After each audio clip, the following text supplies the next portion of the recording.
Okay, so now we're recording, and this is our first video conference to discuss the Horizon Executive Summaries.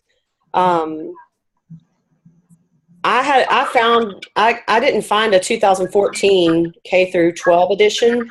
There wasn't an executive summary. Did either one of you find one? I did, and in fact, I printed basically just the front part area that I was pretty curious about.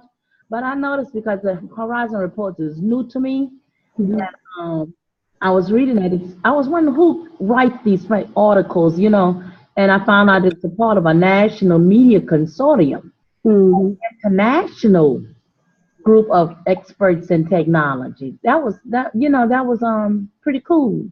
Yeah. And they don't meet in one particular. They do video conferences like we do in order to get the Horizon Reports done. I didn't find it out when I was looking, so that is nice to know.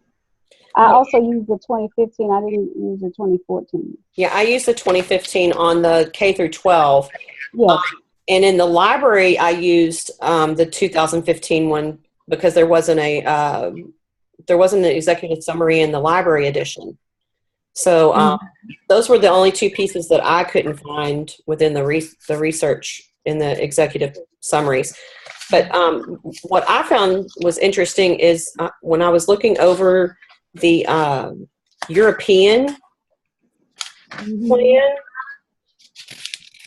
I was very intrigued to find out that one of their imminent trends, two of their major ones, is that the social media platforms such as Facebook and Twitter are something that is new to them. And they're working on that in their master plan that to increase that. I thought that was kind of strange, that and the cloud computing and the tablet computing, so that they can make use of stuff like Google and Dropbox and Skype, and we've been doing that for years. I thought that was kind of interesting, but it did. But that one area, it fit into the INST standards under the standards for teachers to facilitate and inspire student learning and creativity, because that's a great outlet for students to express themselves is on social media. Yeah. Then you know what? I also noticed that they don't have as much technology in their schools in the European area as we do, and yet now we are considered not as apt to the technology or have it handy enough for the students to use in order to pursue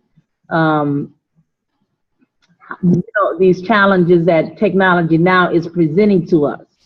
Yes. And I also noticed too that, and from my experience by being in the classroom, it is really important that we include technology as a part of the early childhood program, not only for them to view, but for them to also participate in, like the use of the smart boards and boards.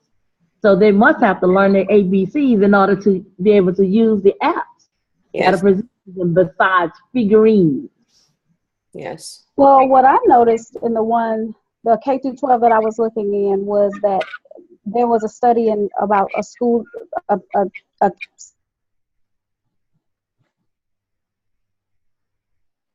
Have we used about 5 minutes already? No. I think the internet's cutting in and out on Keonne. Go ahead, Keonne. Oh, on her end? System of schools in Finland. And what I found is that they were doing a study of some schools in Finland, and they are not even using grade systems for K through 5. They don't even give grades because they're basing everything solely on creation through technology. So all of the students' assessments are developed through creating items through technology and in the class and whole group collaboration to build those skills with the students. So I thought that was odd that they're moving away from standardized testing. They're hitting it softly, but using all of their other assessments through just collaborative assignments and and technological assignments and not giving grades at all until after the 5th grade. Oh, Well, wow. That's so interesting. when I read about that and I thought about it, I thought that was pretty brilliant because testing first should be used as measurement tools. Mm-hmm. Now they're used for to have so many indicatives behind testing that is the child really learning innate, or is the child just absorbing the information to pass the test? Yeah. That's true. And that could hinder some of their creativity because they say they cannot go outside the box because they have to learn this in order to pass the test. That's the A, B, or C. It can't be D or F or G or them, allow them to move forward. Mm-hmm. I really thought that was a pretty good situation, even though the fallback could be, is the child going to produce like he should produce or live up to expectations? That's interesting. Well, how I thought it connected, also how I thought it connected to the IST standard. As I was saying earlier, what I did find interesting is that all of the Horizons articles, and I don't know if it's an actual book, I know it's a bunch of articles, so they're really thorough and they're developed to be based around the ISTE standards. So the ISTE standards are pretty much embedded throughout all of the Horizon articles. So as an educator, if you focus on the ISTE standards and you use the Horizon, because a lot of the stuff that we use as educators is like outdated or it doesn't help us, connect what we're trying to do to the current academic standards. And I was like, oh, it's actually all of the ISTE standards are actually embedded throughout the Horizon article. So I thought if embedding technology is difficult for a teacher, using the Horizon articles pretty much helps you to have vivid examples of seeing how you can implement it in the classroom, how it's successful, things that impede it. You get to see, and I'm sorry if I'm getting long-winded, you get to see because it talks about the problems, problems that, may occur from using technology and the innovative way we want to. And Yes, it does. Yes, it does talk about the challenges. And it's a futuristic report. They are based on futuristic, some 2 years and some 5 years, which give you some information on where you should be going with your studies. I mean, as far as educating students. And that includes the museums and libraries as well. I like how it was broke down like that in trends for 1 year or less, and then 2 to 3 years, and then 4 to 5 years, because it gives you real time stuff now to work on. And I kept seeing this one thing that was overriding. It was called the BYOD, bring your own device. Yeah. And, that's even new for higher education at this point, because they don't like to, the higher education doesn't encourage you to bring your own devices. They don't want you on your devices while you're in class. So a good thing.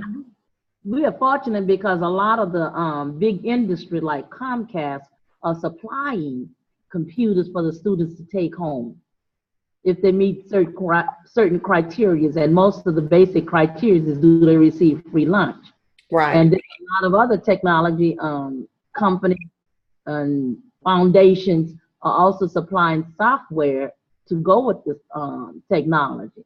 And there's another company that I'm trying to think, I don't remember if it was DirecTV or Comcast also, who is supplying free internet at the students' home. Yeah. So they could have use of this technology. Yeah, and that's a part of the, I believe, is that an extra part of the connected, the current president has a, I can't think of the words now. It's called project, the reading project. Yeah, it's called Connected, where it's putting technologies into the class, into the homes for the students that are economically disadvantaged and things like that. Yeah, and a lot of the big companies like Comcast and participating. the other one who jumped on board in supplying the tools for the students to assist them. But they, of course, have to meet that certain criteria and be on free lunch. Okay, I think we need to stop the record. I think we've gone over 5 minutes, but Oh, good. I'm going to